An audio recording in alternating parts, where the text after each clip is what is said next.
Well, how do you do, Buckaroos? How the heck? I had some mishaps getting this started. I'm about 15 minutes late, but nevertheless, here we are, recapping the year. Didn't think it was going to take that long to get that going, but here we are. Ah,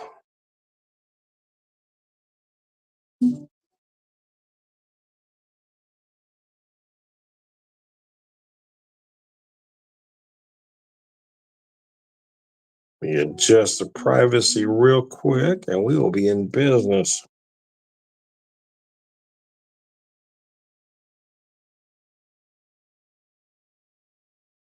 All right, how the heck are you? I am Tom, the beer and whiskey whisperer, but at the moment I just have a cocktail, and we'll see where else it goes from here. But it was rather painful to get this video started, so we're just going to start here.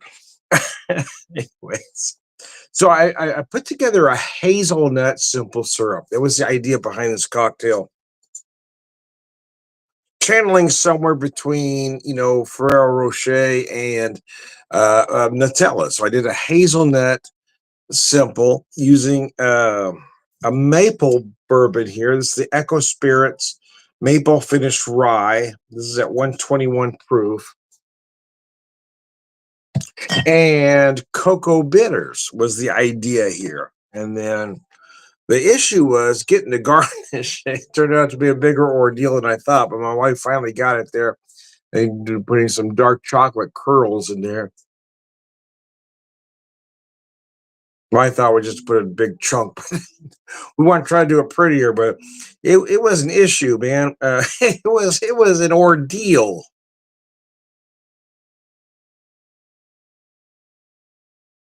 Oh God. Nevertheless, wow, that's gorgeous. I'm not sure. What's interesting here is I'm not sure how much actually the putting that chocolate in there is imparting, but it feels like it's a lot because I know what the cocoa bitters impart. I know what I've got from my hazelnut bitters, but I'm getting some extra chocolate, which I mean, you know, I'm guessing is coming from from the garnish, but I don't know that for a fact. What she used was Hershey's Special Dark Chocolate. But I feel like it's really imparting a lot of cocoa notes because it's more than what I typically get from just the cocoa bitters, is how I am arriving at that particular conclusion. Anyways, I digress. So, recapping the year, well, hell. Well, yeah. What do we got? Well, when I started the year, I had two jobs. I was working two jobs. I was working one that I'd had for over just a hair over 5 years at that point, and it seemed to have come to its conclusion. I had I was closing in on 1 year of a new job, which I really liked, and they were wanting to expand on my role there. So that was the decision my wife and I had to make about getting rid of the albatross around my neck. I mean, it was a nice income, but it wasn't a great income for the stress it was causing me. And I had the ability to make at least that much with this other gig if I let that one go, but I wouldn't be making as much with the two gigs together. And that was kind of the decision we had to make. And then I really need to let it go. And my wife was the one that really encouraged me that the stress really wasn't worth it. So once I let that go, well, backing up just a little bit, back in December, I had my yearly physical. The numbers weren't great. They weren't horrible, but they weren't great. And it got to where the last couple months of that job, every time I grabbed the door handle to walk in, I could feel my I could feel my heart rate go up. I mean, I could actually feel it. It was that bad. It was that hostile of a work environment at that point.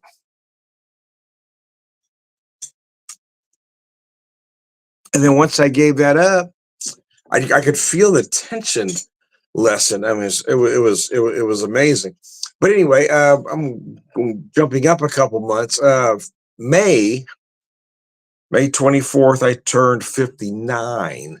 And it just so happened, it just so happened that they had a big show at the Galois Theater. It was a small theater here in town, but they had two acts from my youth. Uriah Heep and Saxon were playing.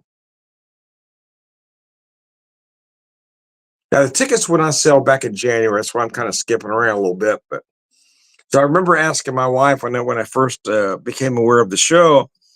I said the tickets cost this much. I would like to get the VIP package because it's my birthday and it's this much. So the total price would be this much. Um, is that okay that I spend this much money on myself? And she says, "Do I have to go?" I said, "No." She says, "Then you can go." Okay.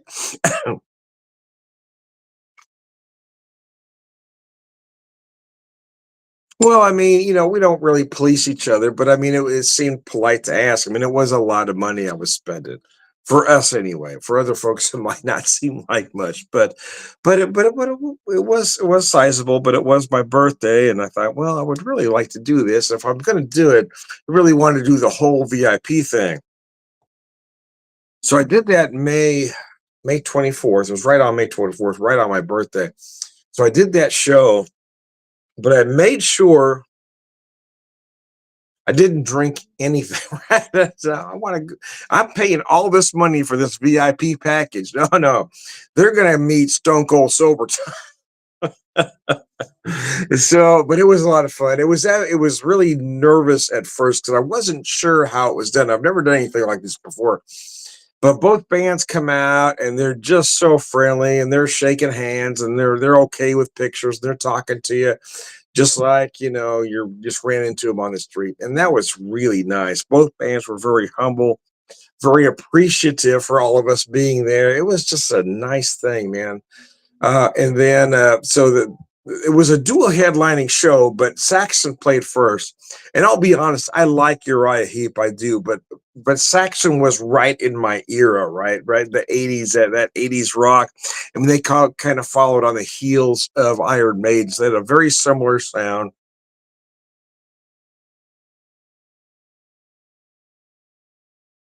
and they took the stage, and they were just so amazing. And the lead singer, Biff Byford, I gotta tell you, man, uh, he may have gone th- his voice might be a little bit lower than it was back in the '80s, but he did not miss a note, man. The guy hit everything, and the guitar players, the bassist they had, I cannot remember his name, and I'm sure he wasn't original, but that dude was a beast. But I was slightly off to the right, so I had a seat right there, third row, on the aisle, but a bit to the right. So one guitar player was here, one guitar player was here, and that dude was just so amazing. But that bass player, man, that bass player was just a beast.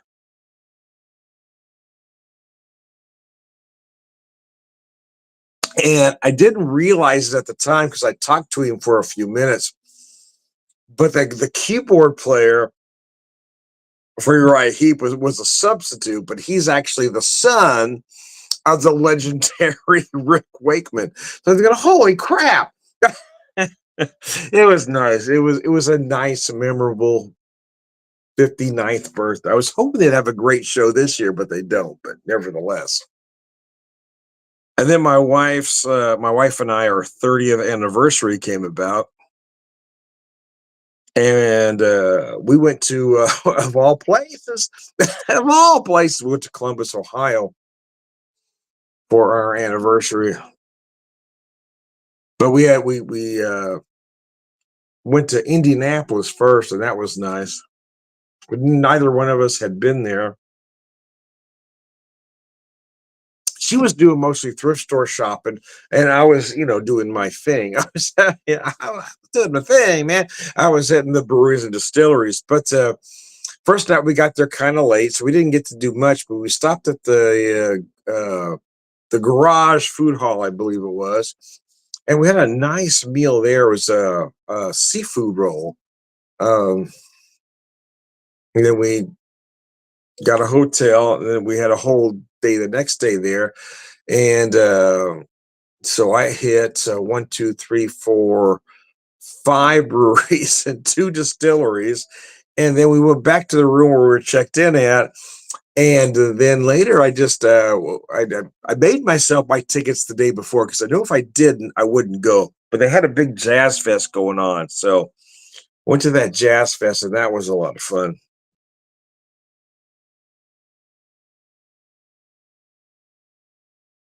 So we do have some nice memories from Indianapolis.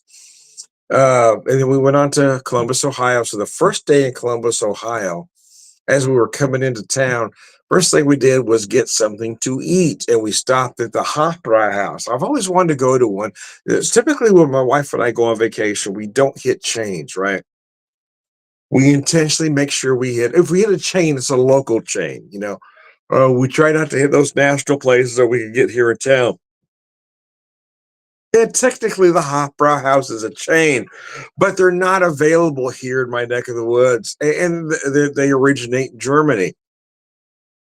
And I've always wanted to go to one, so we went, and we had this thing called a Hindle. It was a half roasted chicken, came with a couple sides. We split it because the thing was huge, man. It was big, man. The beer was incredible, and I guess they brew on site, except for a couple things. One of them being the Oktoberfest that gets you know shipped in or whatever. Whatever, it comes from somewhere else. There's a few styles that are only brewed in Germany that have to come there, but the rest of the stuff is brewed right there on premises. And that was Sunday as we got into town, but we liked it so much. Tuesday on our anniversary for lunch, we went back there. Yeah, we went back because it was really good, man. This time we split their Bavaria platter, and then we added an order of potato pancakes. Yeah, their food was incredible.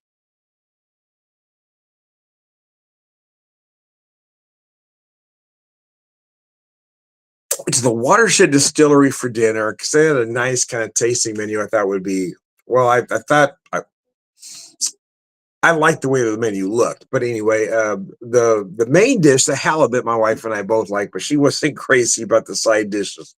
Um, but we did do. I added the spent grain bread, which was just amazing. So for me, for those items, it was worth it.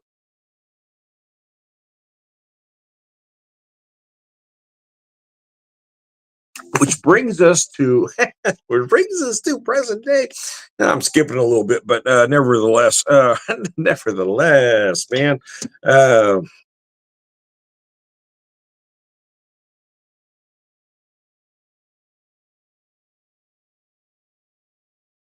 Brings us today where I worked. We don't where I work is typically closed on Tuesdays, but my boss asked me what I thought of if we opened today from 2 to 7, limited hours. If I thought the folks would show up and kind of take the temperature of the people, and as soon as I talked about it, everybody thought it'd be a great idea. So, uh, yeah, we decided to open today, even though there's just a ton of things going on today in Springfield for New Year's Eve. Most of them starting later, but the folks we've had coming in, wanted that early thing from 2 to 7, where then they can go home and then do whatever, right? And that's kind of where we were. But it was nice. It was really nice. I wasn't drinking, obviously, because I was working, but the best part was I was still hanging out with all my friends, and that was just a lot of fun.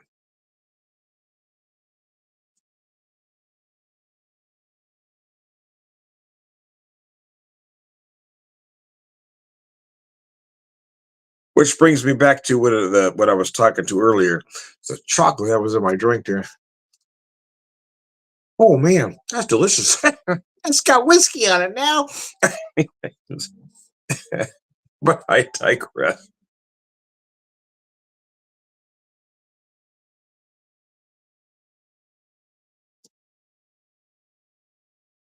Oh man, it's delicious. That hazelnut, that hazelnut simple that I made, I really like. So I'm gonna try and do some other things with it, but the idea was to kind of, they add those cocoa bitters to do a kind of a chocolate thing. But putting the chocolate in the drink added some additional chocolate notes that I didn't expect.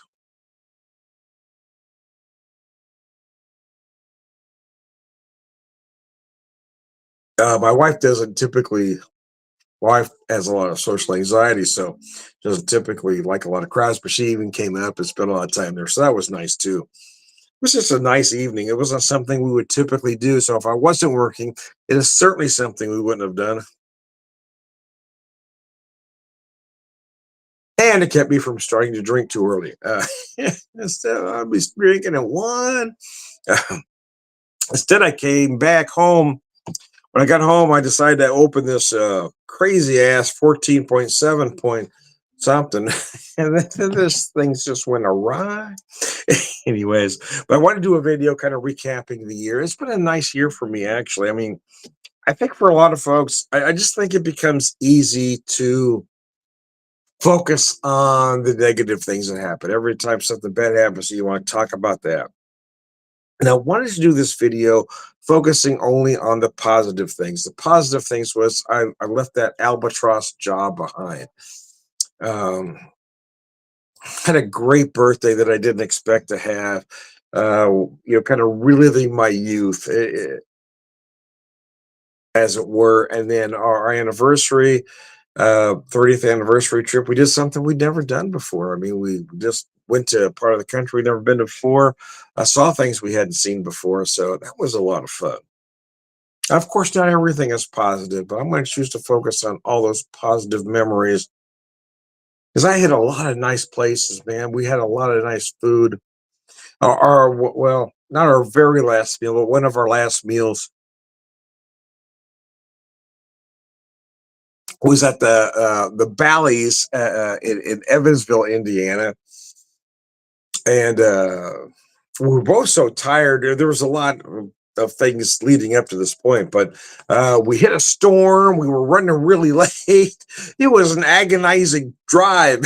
It was very stressful, especially for my wife because she was doing most of the driving. But when we got to the hotel, we got checked in. We would have been late if it wasn't for the hour we picked up on the way back. We didn't even have time to really clean up. So we went to the restaurant and we're looking at the menu and it all looks pretty good actually. And then my wife orders chocolate martinis. Okay. It's gonna be that kind of evening, is no, the thing is that's not something she would typically do. So that's what kind of made that evening kind of nice for me is that she ordered that. I ordered the 007 martini. The only thing odd about that for me was uh, James Bond, especially the Sean Connery James Bond, always ordered Stoli. Theirs was an absolute, which didn't make sense to me at all, but nevertheless, we were so tired that they brought the bread, right, dear? So we were eating this bread. The bread was incredible, and then we were looking at the menu because we're looking at so many amazing things on the menu, but what gravitated towards me was the lobster bisque. What gravitated towards her was the French onion soup. So we both ordered soup. We're looking at like, crab or lobster, but she ended up with the French onion soup. I ended up with lobster bisque. And then we're looking at what to do from there. We said, well, now we had the bread and the soup. We're kind of full. So we did order a dessert. So that's basically what we did. We had the bread, we had the soup, we had dessert. But I gotta tell you, the food was really good. I can't speak for my wife, but I think she said she really liked the soup. My lobster bisque was insanely good, and that bread was that was the thing. That bread was so good. And then the dessert they put a happy anniversary or happy 40th anniversary or something on it. What was it? It's a creme brulee, right? Well, what was on it? Because you chuckled like I was wrong. So, oh, I did. It only seems like 40. Happy 30th. My bad. That was a faux pas. Happy 30th anniversary. My bad. I jumped ahead 10 years. It's happy 30th. My bad. Nevertheless, what did you mean by that? Anyway, no, it was creme brulee and they wrote with chocolate on it. Oh, that's funny. Happy 40th. That's wishful thinking. You ain't going to make it, dear. Not with that attitude. You guys know it's happy 30th. Anyway, happy 40th. What the fuck?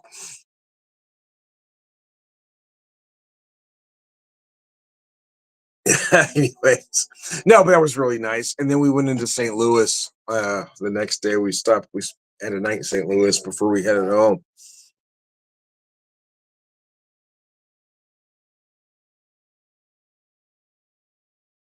It was the first time we had really 11 days to just do whatever. We just had never had that before with kids and everything else. Just to be able to be gone for a while and not worry about anything else. That was nice because we'd always had pets to take care of. We don't have any pets at this particular moment in time. So we didn't have to hurry back for anything. Although I don't think our daughter was crazy we were gone that long, but that's another issue.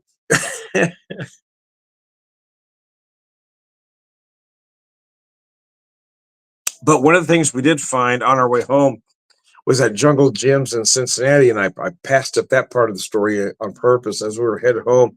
Originally, so I sort of had a not an etched in stone itinerary, but I had some things lined up. So I thought we get to. I had one spot in Cincinnati that we'd stop. It was kind of a brewery distillery. We get a bite to eat, and then we kind of go on. But then it was like the day before we left Columbus. Our daughter called her mother, my wife, and mentioned she had just heard about this place called Jungle Gyms, which is this great big grocery store, international source. Okay, so we changed our plans to do that. But even the way she described it, by the time we got there, I mean, it was looking at that store, you cannot describe it. I mean, I could tell people it's a great big international store, but you don't really realize how big it is till you walk inside this place and go, holy fuck. I mean, you can get lost in this place. We spent 3 hours there and barely scratched the surface. I mean, we had to skip a lot of places just to get the hell out of there because I knew we had to get down the road, and we were still there for 3 hours.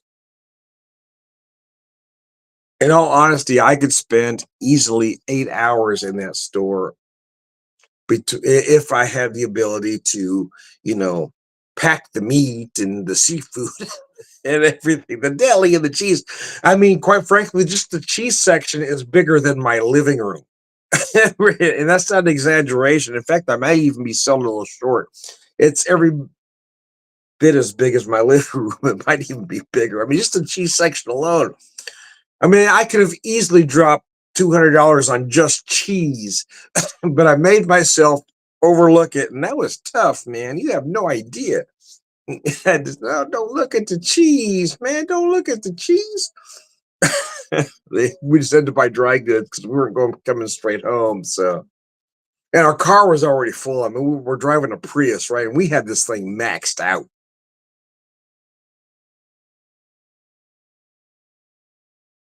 I'm not sure how my wife did it, but she had like this Tetris thing going on. And she had more things in that Prius than somebody anybody could possibly fit. There was stuff in every little crevice of that poor little Prius. We had it full.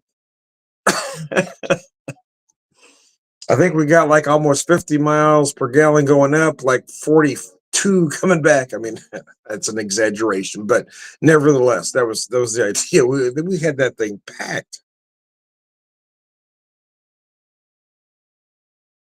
Anyway, anyway, I digress. Apart from no, we've only been married 30 years, not 40. That's basically what happened throughout the year. Um, yeah, I just decided to make some changes. I needed to everybody I knew from the from that job had left. There was no point for me to stay anymore. It was just nothing but aggravation at that point. And the new thing I have, man, I worked today and saw nothing but friends today, so that was nice. Reliving my youth a little bit and seeing Uriah Heep and Saxon on my birthday. That was a lot of fun too. Going to Indianapolis, Columbus, Ohio, Evansville, Indiana, places I hadn't seen before. That was really nice too. So I'm hoping, we can even expand in 2025, assuming we don't, go to hell in a handbasket and it just becomes all dystopian after the inauguration. Because I'm not optimistic. Anyways, I'm not optimistic, man. I usually am. I'm a very glass full kind of guy, but nevertheless, this is a situation we are in these days. I am Tom. I'm going to skip to the end. Say all around good guy. Thanks for tuning in, guys.